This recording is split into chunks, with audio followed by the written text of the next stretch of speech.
Plus 2 की study complete करने तो बाद स्टडी वीजे ते ਆਸਟ੍ਰੇਲੀਆ चला गया। उस तो बाद मैं हथ पल्ला मार के एक जुगाड़ ला लिया। मैं एक गोरी नाल कोर्ट मैरिज करवा ली, पर एक खुशियां ज़्यादा देर तक रह ना सकियां कि वो गोरी ड्रग एडिक्टेड सी, मतलब कि नशा करती सी।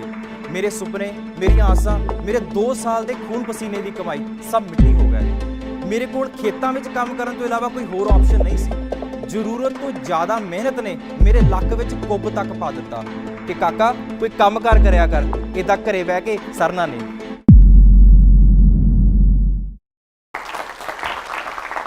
ਸਤਿ ਸ੍ਰੀ ਅਕਾਲ ਦੋਸਤੋ, ਮੇਰਾ ਨਾਮ ਦਲਜੀਤ ਸਿੰਘ ਆ ਤੇ ਮੈਂ ਜਲੰਧਰ ਦਾ ਰਹਿਣ ਵਾਲਾ।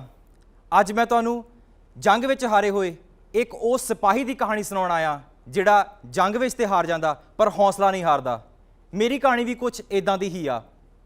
ਮੈਨੂੰ ਬਚਪਨ ਤੋਂ ਹੀ ਟੈਕਨੋਲੋਜੀ ਨਾਲ ਬਹੁਤ ਪਿਆਰ ਸੀ। ਫਿਰ ਆਓ ਚੱਲਦੇ ਹਾਂ ਸੰਨ 2006 ਵਿੱਚ, ਅੱਜ ਤੋਂ ਤਕਰੀਬਨ 13 ਕੁ ਸਾਲ ਪਹਿਲਾਂ, ਜਦ ਮੈਂ ਪਲੱਸ 2 ਦੀ ਸਟੱਡੀ ਕੰਪਲੀਟ ਕਰਨ ਤੋਂ ਬਾਅਦ ਸਟੱਡੀ ਵੀਜ਼ੇ ਤੇ ਆਸਟ੍ਰੇਲੀਆ ਚਲਾ ਗਿਆ। ਜਦ ਮੈਂ ਆਸਟ੍ਰੇਲੀਆ ਗਿਆ ਤਾਂ ਮੇਰੀ ਉਮਰ ਉਸ ਸਮੇਂ ਤਕਰੀਬਨ 18 ਕੁ ਸਾਲ ਦੀ ਸੀ। ਮੈਂ ਜਾਣਾ ਤੇ IT ਸੈਕਟਰ ਵਿੱਚ ਚਾਹੁੰਦਾ ਸੀ, ਪਰ ਏਜੰਟ ਦਾ ਕਹਿਣ ਦਾ ਕਰਕੇ ਮੇਰੇ ਫੈਮਿਲੀ ਮੈਂਬਰਸ ਨੇ ਮੈਨੂੰ ਕੁਕਰੀ ਦੇ ਕੋਰਸ ਵਿੱਚ ਆਸਟ੍ਰੇਲੀਆ ਭੇਜ ਦਿੱਤਾ। 2 ਸਾਲ ਸਟੱਡੀ ਕਰਦਿਆਂ ਕਿਵੇਂ ਨਿਕਲ ਗਿਆ ਸਮਾਂ ਪਤਾ ਹੀ ਨਹੀਂ ਲੱਗਿਆ। ਬਹੁਤ ਕੋਸ਼ਿਸ਼ ਕੀਤੀ ਸਪੌਂਸਰਸ਼ਿਪ ਜਾਂ PR ਲੈਣ ਦੀ, ਪਰ ਮਿਲੀ ਨਹੀਂ। ਉਹ ਕਹਿੰਦੇ ਆ ਨਾ ਹਿੰਦੀ ਵਿੱਚ ਕਹਾਵਤ ਆ, ਮਰਤਾ ਕਿਆ ਨਾ ਕਰਤਾ। ਉਸ ਤੋਂ ਬਾਅਦ ਮੈਂ ਹੱਥ ਪੱਲਾ ਮਾਰ ਕੇ ਇੱਕ ਜੁਗਾੜ ਲਾ ਲਿਆ। ਮੈਂ ਇੱਕ ਗੋਰੀ ਨਾਲ ਕੋਰਟ ਮੈਰਿਜ ਕਰਵਾ ਲਈ।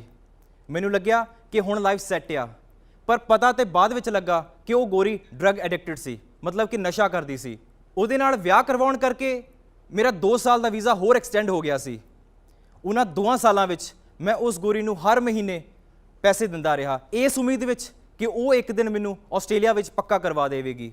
2 ਸਾਲ ਬਾਅਦ ਇਮੀਗ੍ਰੇਸ਼ਨ ਵੱਲੋਂ ਮੈਨੂੰ ਇੱਕ ਲੈਟਰ ਆਇਆ। ਇਮੀਗ੍ਰੇਸ਼ਨ ਨੇ ਸਾਨੂੰ ਦੋਨਾਂ ਨੂੰ ਇੰਟਰਵਿਊ 'ਤੇ ਬੁਲਾਇਆ।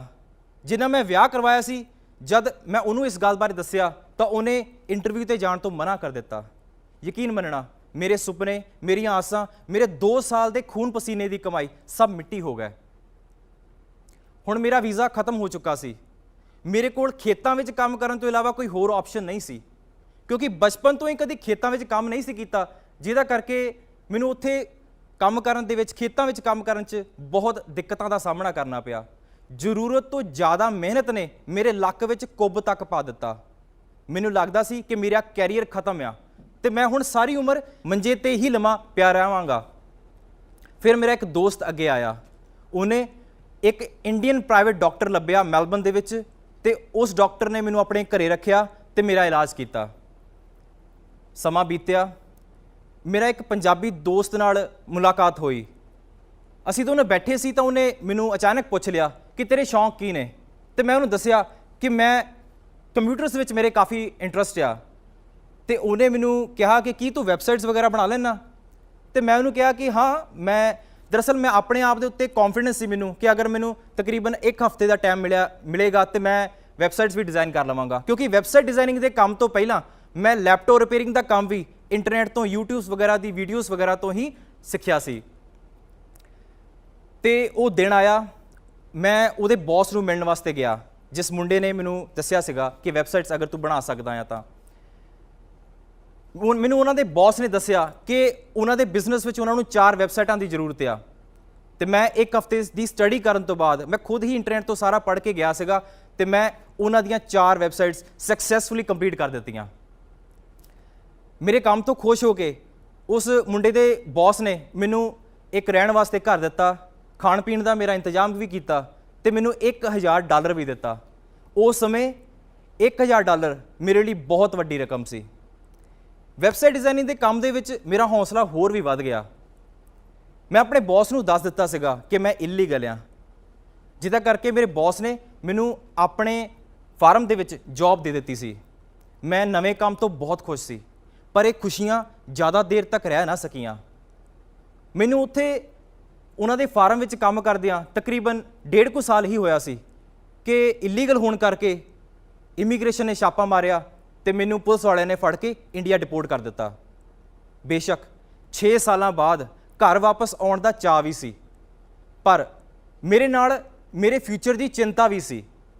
ਮੈਂ ਆਪਣੇ ਆਸਟ੍ਰੇਲੀਆ ਵਿੱਚ ਅਧੂਰੇ ਰਹਿ ਗਏ ਵੈਬਸਾਈਟ ਡਿਜ਼ਾਈਨਿੰਗ ਦੇ ਸੁਪਨੇ ਨੂੰ ਸਾਕਾਰ ਕਰਨਾ ਚਾਹੁੰਦਾ ਸੀ, ਪਰ ਪੰਜਾਬ ਦੇ ਕਿਸੇ ਸਧਾਰਨ ਜਿਹੇ ਪਿੰਡ ਦੇ ਵਿੱਚ ਵੈਬਸਾਈਟ ਡਿਜ਼ਾਈਨਿੰਗ ਦੇ ਕੰਮ ਦੀ ਸੋਝੀ ਨਾ ਹੋਣ ਕਾਰਨ ਕਿਸੇ ਨੇ ਵੀ ਮੈਨੂੰ ਇਸ ਕੰਮ ਨੂੰ ਸ਼ੁਰੂ ਕਰਨ ਦੀ ਹਮਾਇਤ ਨਾ ਕੀਤੀ। ਈਵਨ ਕਿ ਮੇਰੇ ਖੁਦ ਦੇ ਘਰਦਿਆਂ ਨੇ ਮੈਨੂੰ ਇਹ ਕਿਹਾ ਕਿ ਤੂੰ 5-10 ਹਜ਼ਾਰ ਰੁਪਏ ਦੀ ਕਿਤੇ ਨੌਕਰੀ ਕਿਉਂ ਨਹੀਂ ਲੱਭ ਲੈਂਦਾ ਤੇ ਆਪਣਾ ਵੈਬਸਾਈਟ ਡਿਜ਼ਾਈਨਿੰਗ ਦਾ ਜਿਹੜਾ ਬਿਜ਼ਨਸ ਸ਼ੁਰੂ ਕਰਨ ਦਾ ਭੂਤ ਹੈਗਾ ਇਹਨੂੰ ਆਪਣੇ ਦਿਮਾਗ ਚੋਂ ਕੱਢ ਦੇ। ਉਹਨਾਂ ਦਾ ਕਹਿਣਾ ਮੰਨ ਕੇ ਮੈਂ ਜਲੰਧਰ ਵਿੱਚ ਇੱਕ ਇਮੀਗ੍ਰੇਸ਼ਨ ਏਜੰਟ ਦੇ ਆਫਿਸ ਵਿੱਚ ਕੰਪਿਊਟਰ ਆਪਰੇਟਰ ਦਾ ਕੰਮ ਕਰਨਾ ਸ਼ੁਰੂ ਕਰ ਦਿੱਤਾ। ਪਰ ਯਕੀਨ ਮੰਨਣਾ, ਮੇਰੇ ਸੁਪਨੇ ਤਾਂ ਕੁਝ ਹੋਰ ਹੀ ਸੀ। ਮੈਂ ਵੈਬਸਾਈਟ ਡਿਜ਼ਾਈਨਿੰਗ ਦੀ ਦੁਨੀਆ ਵਿੱਚ ਕੁਝ ਕਰਨਾ ਚਾਹੁੰਦਾ ਸੀ। ਸੋ ਇਸ ਕਰਕੇ ਮੈਂ ਉਸ ਇਮੀਗ੍ਰੇਸ਼ਨ ਏਜੰਟ ਦੇ ਆਫਿਸ ਵਿੱਚੋਂ ਕੰਮ ਛੱਡ ਕੇ ਮੈਂ ਆਪਣੇ ਘਰਦਿਆਂ ਦੀ ਅਸਹਿਮਤੀ ਦੇ ਬਾਵਜੂਦ ਵੀ ਇੱਕ ਵੱਡਾ ਜਿਹਾ ਹੌਸਲਾ ਕਰਕੇ ਇੱਕ ਲੈਪਟਾਪ ਤੋਂ ਆਪਣੇ ਹੀ ਘਰ ਵਿੱਚ ਵੈਬਸਾਈਟ ਡਿਜ਼ਾਈਨਿੰਗ ਦਾ ਕੰਮ ਸ਼ੁਰੂ ਕਰ ਦਿੱਤਾ। ਇਹਨਾਂ ਕੰਮਾਂ ਦੇ ਨਾਲ ਨਾਲ ਮੈਂ ਲੇਟੈਸਟ ਤਰ੍ਹਾਂ ਦੀਆਂ ਵੈਬਸਾਈਟਸ ਅਤੇ ਗੂਗਲ ਤੇ ਆਪਣੇ ਬਿਜ਼ਨਸ ਨੂੰ ਨੰਬਰ 1 ਪੋਜੀਸ਼ਨ ਤੇ ਕਿਵੇਂ ਰੈਂਕ ਕਰਵਾ ਸਕਦਾ, ਮੈਂ ਇਹਨਾਂ ਸਭ ਚੀਜ਼ਾਂ ਦੀ ਟ੍ਰੇਨਿੰਗ ਆਪਣੇ ਘਰ ਵਿੱਚ ਲੈਣੀ ਸ਼ੁਰੂ ਕਰ ਦਿੱਤੀ। ਅਕਾਲ ਪੁਰਖ ਦੀ ਮਿਹਰ ਅਤੇ ਮੇਰੇ ਹਾਰਡ ਵਰਕ ਦਾ ਕਰਕੇ ਮੇਰਾ ਬਿਜ਼ਨਸ ਜਲਦੀ ਹੀ ਤਰੱਕੀ ਦੇ ਰਾਹ ਦੇ ਉੱਤੇ ਚੱਲ ਪਿਆ। ਹੁਣ ਪੂਰੇ ਵਰਲਡ ਤੋਂ ਮੈਨੂੰ ਵੈਬਸਾਈਟ ਡਿਜ਼ਾਈਨਿੰਗ ਦੇ ਆਰਡਰ ਮਿਲਣੇ ਸ਼ੁਰੂ ਹੋ ਗਏ। ਉਸ ਤੋਂ ਬਾਅਦ ਜਦ ਕੋਈ ਵੀ ਬੰਦਾ ਪੂਰੇ ਵਰਲਡ ਤੋਂ ਗੂਗਲ ਉੱਤੇ ਸਰਚ ਕਰਦਾ ਸੀ ਬੈਸਟ ਵੈਬਸਾਈਟ ਡਿਜ਼ਾਈਨਰ ਇਨ ਪੰਜਾਬ, ਤਾਂ ਮੇਰਾ brand Khalsa website designers Google ਤੇ ਫਰਸਟ ਪੋਜੀਸ਼ਨ ਤੇ ਰੈਂਕ ਕਰਨਾ ਸ਼ੁਰੂ ਹੋ ਗਿਆ। ਮੈਨੂੰ ਲੱਗਦਾ ਆ ਕਿ ਮੇਰਾ ਭਰੋਸਾ ਤੇ ਖੁਦ ਤੇ ਯਕੀਨ ਹੀ ਮੈਨੂੰ ਮੇਰੀ ਮੰਜ਼ਿਲ ਦੇ ਕਰੀਬ ਲੈ ਕੇ ਗਿਆ। ਦੋਸਤੋ, ਯਕੀਨ ਕਰਿਓ, ਮੈਂ ਆਪਣੇ ਵੈਬਸਾਈਟ ਡਿਜ਼ਾਈਨਿੰਗ ਦਾ ਬਿਜ਼ਨਸ ਤੇ ਆਫਿਸ ਆਪਣੇ ਘਰ ਵਿੱਚ ਹੀ ਬਣਾਇਆ ਹੋਇਆ। ਮੇਰੇ ਕਹਿਣ ਤੋਂ ਭਾਵ ਕਿ ਮੈਂ ਐਡਾ ਵੱਡਾ ਬਿਜ਼ਨਸ ਆਪਣੇ ਘਰੋਂ ਹੀ ਰਨ ਕਰ ਰਿਹਾ। ਬੇਸ਼ੱਕ ਮੈਨੂੰ ਕੁਝ ਸਮਾਜਿਕ ਦਿੱਕਤਾਂ ਦਾ ਸਾਹਮਣਾ ਵੀ ਕਰਨਾ ਪਿਆ, ਜਿਵੇਂ ਕਿ ਪਿੰਡ ਦੇ ਭੋਲੇ ਭਾਲੇ ਲੋਕਾਂ ਨੂੰ ਮੈਂ ਅਜੇ ਤੱਕ ਵੀ ਆਪਣੇ ਕਿੱਤੇ ਤੋਂ ਜਾਣੂ ਨਹੀਂ ਕਰਵਾ ਪਾਇਆ। ਸ਼ਾਇਦ ਉਹਨਾਂ ਦੀ ਨਿਗਾਹ ਵਿੱਚ ਮੈਂ ਅਜੇ ਵੀ ਇੱਕ ਬੇਰੁਜ਼ਗਾਰ ਤੇ ਘਰ ਵਿੱਚ ਰਹਿਣ ਵਾਲਾ ਇੱਕ ਵਿਹਲੜ ਹੀ ਹਾਂ। ਕਈ ਤਾਂ ਮੈਨੂੰ ਬੜੀ ਤਰਸ ਭਰੀ ਨਜ਼ਰ ਨਾਲ ਦੇਖਦੇ ਹੋਏ ਇਹ ਵੀ ਕਹਿ ਦਿੰਦੇ ਆ ਕਿ ਕਾਕਾ ਕੋਈ ਕੰਮਕਾਰ ਕਰਿਆ ਕਰ, ਇੱਦਾਂ ਘਰੇ ਬਹਿ ਕੇ ਸਰਨਾ ਨਹੀਂ। ਮੈਂ ਉਹਨਾਂ ਦੀ ਕਦੀ ਗੱਲ ਦਾ ਗੁੱਸਾ ਨਹੀਂ ਕੀਤਾ, ਸਗੋਂ ਹੱਸ ਪੈਣਾ। ਦੋਸਤੋ, ਕਿਸੇ ਵੀ ਬੱਚੇ ਤੇ ਕੋਈ ਵੀ ਕਿੱਤਾ ਥੋਪਣ ਦੀ ਬਜਾਏ ਉਹਦੇ ਅੰਦਰ ਦੀ ਕਾਬਲੀਅਤ ਨੂੰ ਸਮਝ ਕੇ ਉੱਭਰਨ ਦਾ ਮੌਕਾ ਦੇਣਾ ਚਾਹੀਦਾ ਆ। ਜ਼ਿੰਦਗੀ ਵਿੱਚ ਕਿੰਨੀਆਂ ਵੀ ਦਿੱਕਤਾਂ ਕਿਉਂ ਨਾ ਆਉਣ, ਇਨਸਾਨ ਨੂੰ ਭਰੋਸਾ ਹਾਰ ਕੇ, ਹੌਸਲਾ ਹਾਰ ਕੇ ਕਦੇ ਵੀ ਬੈਠਣਾ ਨਹੀਂ ਚਾਹੀਦਾ, ਕਿਉਂਕਿ ਰੁਕਿਆ ਤੇ ਪਾਣੀ ਵੀ ਮੁਸ਼ਕ ਮਾਰ ਜਾਂਦਾ। ਅੱਜ ਮੈਂ ਸਾਰਿਆਂ ਨੂੰ ਇੱਕ ਸੁਨੇਹਾ ਦੇਣਾ ਚਾਹੁੰਦਾ ਕਿ ਕਿਸੇ ਵੀ ਕੰਮ ਨੂੰ ਸ਼ੁਰੂ ਕਰਨ ਅਤੇ ਪੈਸੇ ਤੋਂ ਵੀ ਵੱਧ ਅਗਰ ਕਿਸੇ ਚੀਜ਼ ਦੀ ਜ਼ਰੂਰਤ ਹੁੰਦੀ ਆ ਤਾਂ ਉਹ ਹੈ ਆਪਣੇ ਆਪ ਤੇ ਯਕੀਨ ਦੀ, ਕੌਨਫੀਡੈਂਸ ਦੀ। ਇਸ ਚੀਜ਼ ਦਾ ਜਿਉਂਦਾ ਜਾਗਦਾ ਸਬੂਤ ਮੈਂ ਤੁਹਾਡੇ ਸਾਹਮਣੇ ਖੜਾ, ਕਿਉਂਕਿ ਮੈਂ ਇੱਕ ਲੈਪਟਾਪ ਤੇ ਇੱਕ ਕਮਰੇ ਤੋਂ ਆਪਣਾ ਕੰਮ ਸ਼ੁਰੂ ਕੀਤਾ ਸੀ ਤੇ ਅੱਜ ਮੇਰਾ ਨਾਮ ਪੰਜਾਬ ਦੇ ਬੈਸਟ ਵੈਬਸਾਈਟ ਡਿਜ਼ਾਈਨਰਸ ਵਿੱਚੋਂ ਸਭ ਤੋਂ ਪਹਿਲੇ ਨੰਬਰ ਤੇ ਲਿਆ ਜਾਂਦਾ ਆ। ਨਾਲੇ ਇੱਕ ਹੋਰ ਗੱਲ, ਤੁਸੀਂ ਸੋਚ ਰਹੇ ਹੋਵੋਗੇ ਕਿ ਮੁੰਡਾ ਕਮਾਉਂਦਾ ਕਿੰਨੇ ਆ। ਜਿਹਨੂੰ ਪਿੰਡ ਦੇ ਲੋਕ ਬੇਰੁਜ਼ਗਾਰ ਤੇ ਨਕਾਰਾ ਸਮਝਦੇ ਆ, ਉਹ ਇਸ ਸਮੇਂ 25 ਲੱਖ ਰੁਪਈਆ ਸਾਲਾਨਾ ਕਮਾ ਰਿਹਾ ਆ। ਨਾਲੇ ਇੱਕ ਹੋਰ ਗੱਲ, ਮੈਂ ਵੈਬਸਾਈਟ ਡਿਜ਼ਾਈਨਿੰਗ ਦੇ ਕੰਮ ਦੀ ਟ੍ਰੇਨਿੰਗ ਕਿਸੇ ਵੀ ਇੰਸਟੀਚਿਊਟ ਜਾਂ ਕਿਸੇ ਕਾਲਜ ਤੋਂ ਨਹੀਂ ਲਈ।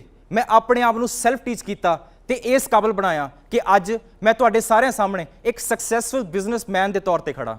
ਦੋਸਤੋ, ਮੇਰੇ ਜੀਵਨ ਵਿੱਚ ਇਕੱਲਿਆਂ ਕੀਤੇ ਸੰਘਰਸ਼ ਅਤੇ ਸਮਾਜਿਕ ਦਿੱਕਤਾਂ ਦੀ ਕਹਾਣੀ ਇਸ 10-15 ਮਿੰਟ ਦੀ ਵੀਡੀਓ ਤੋਂ ਕਾਫੀ ਲੰਬੀ ਆ। ਸੋ ਇਸ ਕਰਕੇ ਅੰਤ ਵਿੱਚ ਮੈਂ ਇਹੀ ਕਹਿਣਾ ਚਾਹਾਂਗਾ ਕਿ ਅਗਰ ਤੁਸੀਂ ਬੁਰੇ ਵਕਤ ਵਿੱਚ ਵੀ ਹੌਸਲਾ ਨਾ ਹਾਰੋ ਤੇ ਕਾਮਯਾਬੀ ਦੇਰ ਨਾਲ ਹੀ ਸਹੀ ਪਰ ਮਿਲੇਗੀ ਜ਼ਰੂਰ। ਉਹ ਕਹਿੰਦੇ ਆ ਨਾ, बुझी शमा भी जल सकती है, तूफानों से कश्ती भी निकल सकती है, होके मायूस यूं ना अपने इरादे बदल, तेरी किस्मत भी कभी बदल सकती है, तेरी किस्मत भी कभी बदल सकती है। धन्यवाद। इस वीडियो बारे अपनी राय कमेंट सैक्शन विच सानू दसो अते अपने मित्रां नाल यह वीडियो शेयर करना ना भुल्लिओ।